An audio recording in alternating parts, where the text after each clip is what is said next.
Right, మనతో పాటు BRS senior నాయకులు సుశీల రెడ్డి ఉన్నారు, మాట్లాడే ప్రయత్నం చేద్దాం. నమస్తే అక్క.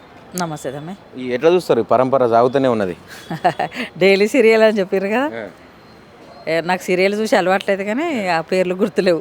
డైలీ సీరియల్ నడుస్తుంది అంతే, 2 సంవత్సరాల నుంచి అదే నడుస్తుంది. నిజాలు లేవా ఇందులో? నిజాలు ఉంటే ఒక సాక్ష్యం అన్న దొరకదా? ఇప్పటి వరకు ఒక సాక్ష్యం వచ్చిందా? అందరినీ చేసిన తర్వాత అందరినీ చేసినాక ఒక్క కేసు కాదు కదా.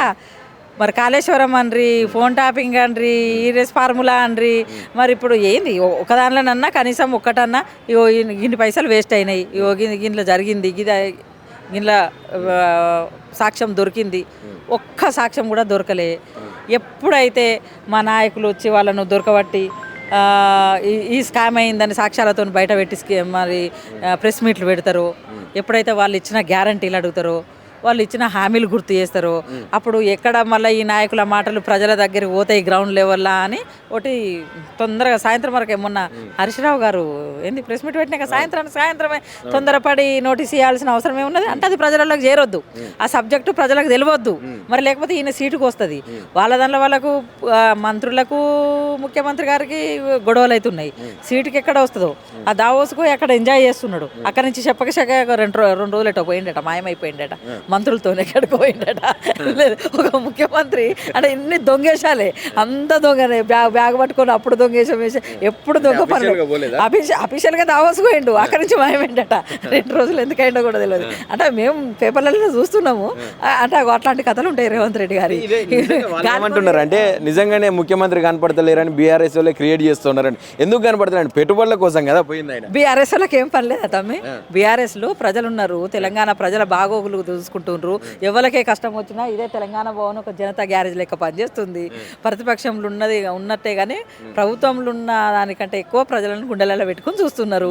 మరి ఏది ఎవరికి ఏ ఆపద వచ్చినా ఎక్కడ ఇప్పుడు వచ్చినా లగిచర్లో పెట్టుకొని యూనివర్సిటీ అనుకొని హైడ్రా కానీ ఏ ఆపద వచ్చినా కూడా ఇప్పటి వరకు గుండెలలో పెట్టుకొని చూస్తున్నారు బీఆర్ఎస్ నాయకులు.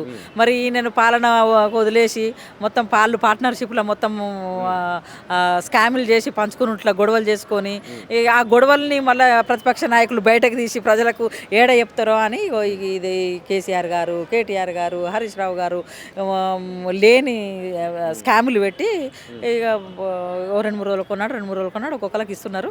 త్వరలో మరి కేసీఆర్ గారు కూడా ఇస్తారు కావచ్చు, ఇక అందరికి ఇస్తారు. ఇంకేంది ఇక నమ్మకం ఉన్నది. ఇప్పుడు వీళ్ళకి అందరికి ఇస్తారు. కాకపోతే ఇది లొట్టపీస్ కేసు అన్నట్టు ఏం సాక్ష్యాలు ఏం దొరికాయి, టైం పాస్ చేస్తున్నాడు.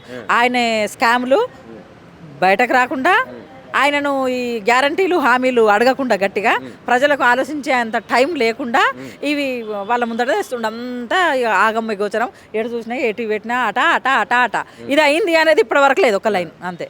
సరే, ఇది ఇట్లుండని ఇప్పుడు వాళ్ళ మంత్రివర్గంలో కొంత కుమ్ములాటలు జరుగుతున్నట్టుగా గుసగుసలు వినపడతా ఉన్నాయి సమాజం నుంచి. ఏం చెప్తారు దానికి సంబంధించి? గుసగుసలు కాదు, నిజమే కదా. బట్టి విక్రమార్క గారికి ఈయనకు గొడవలు వచ్చినాయి, ఆ సీటుకి ఎసరు పడుతుంది అన్న దావసకు పోయి అక్కడికి వచ్చేదాకా ఈ టైం పాస్ చేయండి, వీళ్ళకి నోటీసులు ఇయ్యండి కదా ఇప్పుడు ఈ పరంపర నడుస్తున్నది. అంటే బట్టి ప్రెస్ మీట్ తర్వాత మీకు ఏమనిపించింది? కొంతమంది ఏమంటున్నారు ఇండైరెక్ట్గా ముఖ్యమంత్రి గారి గురించి మాట్లాడిండు బట్టి అని చెప్పి మాట్లాడుతూ ఉన్నారు. ఇండైరెక్ట్ కాదు, డైరెక్టే అర్థం చేసుకున్న వాళ్ళకి అర్థం చేసుకున్నంత ఉన్నది అలా. ఆ ప్రెస్ మీట్ చూస్తే అర్థం చేసుకున్న వాళ్ళకి అర్థం చేసుకున్నంత సబ్జెక్ట్ ఉన్నది, అర్థమైపోతుంది మంచిగానే. వాళ్ళ దగ్గర అంత లుకలు ఉన్నాయి, ఎప్పుడు ఛాయిస్ దొరుకుతుందా గుంజేద్దామని చూస్తుండ్రు వాళ్ళ మంత్రులు. లోపల ముసలం ముట్టింది, ఈయన మంత్రుల పాత సీనియర్లు వీళ్ళు అని ఒక విడిపోయినరు, ముసలం పుట్టింది, ఎప్పుడు సీటు గుంజుకుంటారో అని ఈయన వాళ్ళకు టైం లేకుండా వాళ్ళందరూ ఒకటి కాకుండా విడదీసి పాలిస్తుండ అన్నట్టు. మంత్రులను ఏం చేస్తుండే విడదీసి వాళ్ళు ఏమన్నా అనకముందే వాళ్ళ మీద ఒకటి నిందేసి ఈయనే చెప్తాడు, ఈయనే రాయిస్తాడు, మళ్ళీ ఈయననే అంతే దొంగతనం చేసి దొంగ అంటాడు అన్నట్టు. ఇట్లున్నది ఈయన పాలన రేవంత్ రెడ్డిది. నిన్న ఆయన ముఖ్యమంత్రి గారు అయితే ప్రజెంట్ ఇక్కడ లేరు తెలంగాణలో. నిన్న ఒక 3 మంత్రులు సమావేశమయ్యారట అర్జెంటుగా. ఏంది దానికి సంబంధించి? 3 అవుతారు, 6 అవుతారు, 10 మంది అవుతారు. వాళ్ళు ఏందో మొత్తం భాగాలుగా విడిపోయారు అంటున్నా కదా, విభజించి పాలిస్తున్నాడు రేవంత్ రెడ్డి. వాళ్ళకి సీనియర్లు జూనియర్లు అనేది ఇది తెలుగుదేశం. ఇప్పుడు రేవంత్ రెడ్డిది కాంగ్రెస్ కాదు, తెలుగుదేశం. వాళ్ళ గురువు కాలుముకుడు, వాళ్ళ ఇటు గురువును మెప్పి అన్నాయి, పక్క రాష్ట్రం అటు రాహుల్ గాంధీని ముళ్ళలు ముట్టలు ముప్పై అన్నాయి, ఇంట్లోనే అయిపోతుంది. ఇప్పుడు మరి ఇదోటి మళ్ళీ మంత్రులు ఇదోటి చేస్తున్నారు, ఎన్ని కథలు. అందుకనే ఈ స్కీములు, హామీలు, గ్యారంటీలు, ఇవి పరిపాలన, హోంమంత్రి ఆయన దగ్గరనే ఉంచుకునే ఎక్కడ ఏం జరిగినా ఎక్కడేసిన గొంగడి అక్కడనే ఉన్నది. మొత్తం క్రైమ్ రేటు పెరిగిపోయింది. ఏది ఇచ్చింది లేదు, చేసింది లేదు. దీని వల్ల ఏమైనా బీఆర్ఎస్కు ఇప్పుడు రానున్న ఎలక్షన్లో ఏమైనా ఎఫెక్ట్ పడే అవకాశం ఉంది? కాంగ్రెస్కి ఎఫెక్ట్ పడుతుంది, బీఆర్ఎస్కు నోటీసులు పరంపర కొనసాగుతూ ఉన్నది, వరుసగా అందరికీ నోటీసులు ఇస్తున్నారు. దానివల్ల ఏమైనా మైనస్ అయ్యే అవకాశం లేదా ప్రజలలో? ప్రజలందరికీ అర్థమైపోతుంది ఇది లొట్టపీస్ కేసులని. ఇంతకుముందు ఈ 2 ఏళ్ల నుంచి ఏమన్నా కేసులలో ఇన్ని సాక్ష్యాలు దొరుకుతారో, ఎవరన్నా సాక్ష్యం ఇది వీళ్ళు నేరం చేసిర్రు లేకపోతే అందులో తప్పు చేసినట్టు దొరుకుతారో ఇప్పుడు ప్రజలు నమ్మేటోళ్ళు. అందులో దొరికిండ్రు ఇది కూడా కరెక్టే అని అనుకుందరు. ఇప్పటి వరకు ఇచ్చిన నోటీసులలో కేసులలో ఎక్కడ ఏది లేదు కదా, ఏ తప్పు లేదు కదా. ఇది కూడా అందరికీ లొట్టపీస్ కేసే. ఇది కావాలని ఈ హైడ్రామా చేస్తున్నాడు. ఇది ఒక ఎట్లా డైవర్షన్ పాలిటిక్స్ చేస్తున్నాడు రేవంత్ రెడ్డి అని తెలంగాణ ప్రజలకు అందరికీ తెలుసు. వన్ సైడ్ మున్సిపల్ కానీ, తర్వాత జిహెచ్ఎంసీ కానీ, తర్వాత ఎంపీటీసీ కానీ వన్ సైడ్ బీఆర్ఎస్ కొట్టుకొస్తుంది. ప్రజలు ఎదురు చూస్తున్నారు. ఏం చెప్పాలనుకున్నాను ఫైనల్గా ఈ పెట్టుబడుల ట్రిప్ కావచ్చు, రాష్ట్రంలో జరుగుతున్న ఈ నోటీసులకు సంబంధించిన వ్యవహారం కావచ్చు, అటు మంత్రివర్గంలో జరుగుతున్నటువంటి వ్యవహారం, ఏదైనా కూడా రేవంత్ రెడ్డి సీటుకి ఎసరు వచ్చిందని నేను అంట. ఇంతకుముందు దావోస్లో తెలంగాణ ప్రభుత్వంలో 2 లక్షల కోట్లు తీసుకొచ్చిండ్రు.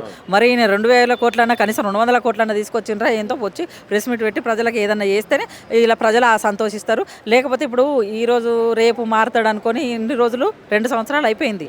సగం జీవితం సంగనాకిపోయింది. ఇంకొక సగం జీవితం ఉన్నది. ఆయన మారతాడన్న నమ్మకం అయితే లేదు ప్రజలకు. ఏ ఎలక్షన్ వచ్చినా, ఏ ఎన్నిక వచ్చినా బీఆర్ఎస్కి కట్టగలుగుతారని అనుకుంటున్నారు. జై తెలంగాణ.